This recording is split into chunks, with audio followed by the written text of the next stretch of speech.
Sir, हा माझा CV. तुमचा CV खूप चांगला आहे, पण आम्ही फ्रेशर्सना काम देऊ शकत नाही.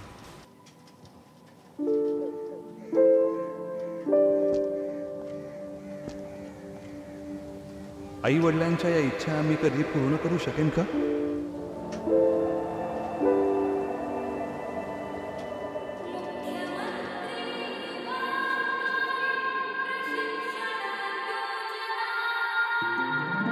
प्रगतीचा ध्यास घे तू, विकासाची कास घे तू, शिक्षण आणि प्रशिक्षण घे तू, परिश्रमाचे वेतन घे तू, नव्या महाराष्ट्राचा घे तू विचार, कुशल युवकांचे स्वप्न साकार. कुशल महाराष्ट्र, रोजगारक्षम महाराष्ट्र.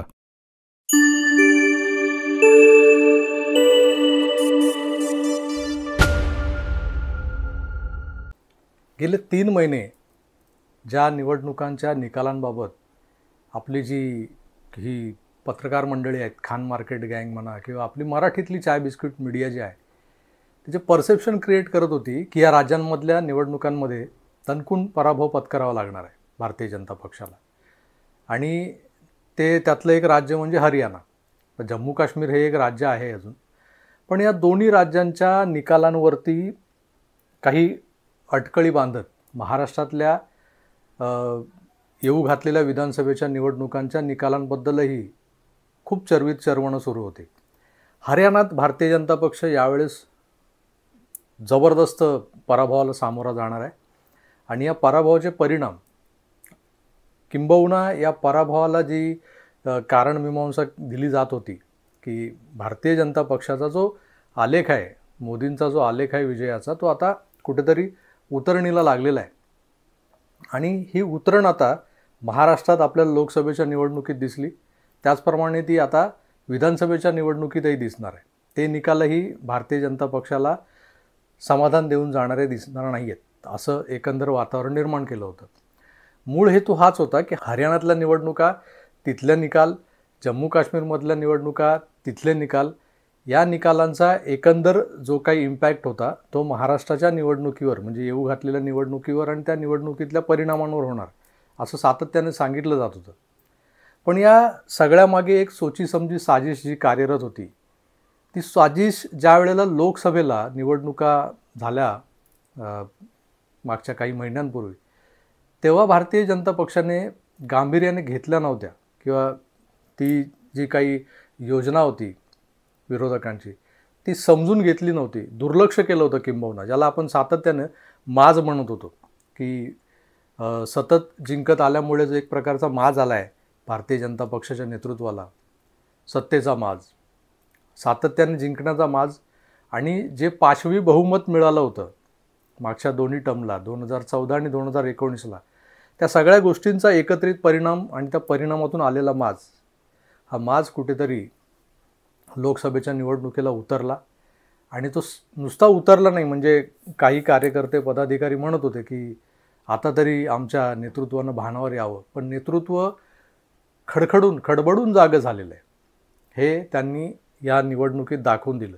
हरियाणासारखं राज्य जिथे सगळ्याच ज्या गोष्टी होत्या त्या प्रतिकूल होत्या, वातावरण प्रतिकूल होतं, त्या राज्यात नुकत्याच ज्या काही घटना घडल्यात, त्यात ते कुस्तीगिरांचं आंदोलन, विनेश फोगटला तिकडे ऑलिम्पिकमध्ये ज्या गोष्टीला सामोरं जावं लागलं, अपात्रतेला, या सगळ्या गोष्टींचा एकत्रित परिणाम हा हरियाणामध्ये बघायला मिळेल असं वाटत होतं. आणि या सगळ्या गोष्टींचा परिपाक म्हणजे भारतीय जनता पक्ष सडकून हरणार आहे हा जो काही नरेटिव्ह सेट केला जात होता, त्या नरेटिव्हला मात देत विजय कसा मिळवायचा, वातावरण खरोखरच नकारात्मकच होतं. भारतीय जनता पक्षासाठी प्रत्यक्ष फील्डवरची जी परिस्थिती होती ती अतिशय कठीण अशी होती, तिथून विजय मिळवणं सोपं नव्हतं. या परिस्थितीतही जर आज भारतीय जनता पक्ष जे 40-50 जागा जिंकून त्या राज्यामध्ये कमाल घडवून दाखवू शकतो, याचा अर्थ काय, ह्याच्या मागे नेमकं कोणतं तंत्र काम करत होतं याच्यावर जर आपण एक दृष्टिक्षेप टाकला पाहिजे. सगळ्यात आधी या सगळ्या गोष्टींमागे जे नरेटिव्ह सेटिंग सुरू होतं त्या नरेटिव्हला काटछळ देण्याचं, म्हणजे त्यांनी विरोधकांनी सेट केलेल्या नरेटिव्हला उत्तरं देत बसायची नाहीत, हे जे आम्ही सतत कानीकपाळी ओरडून सांगत होतो इतके दिवस, ते कुठेतरी मोदीजींनी ऐकलं असं म्हणता येईल. मोदीजींनी एक नरेटिव्ह सेट केला. मोदीजींनी स्पष्ट भाषेत सांगितलं होतं की बटोगे तो कटोगे. हिंदूंनो, बटोगे तो कटोगे. हरियाणा असो, जम्मू काश्मीर असो, या सगळ्या राज्यांमधल्या हिंदूंना एक प्रकारचा इशारा मोदींनी दिला होता की तुम्ही जर विभाजित झालात, गटातटात विखुरले गेलात, जातीपातीत विखुरले गेलात, तर तुमचं मरण अटळ आहे. तुमच्यावरती मग दुसरेच कुठले तरी सत्ताधीश लादले जातील आणि मग तुमची दुर्दशा होणार आहे नक्की.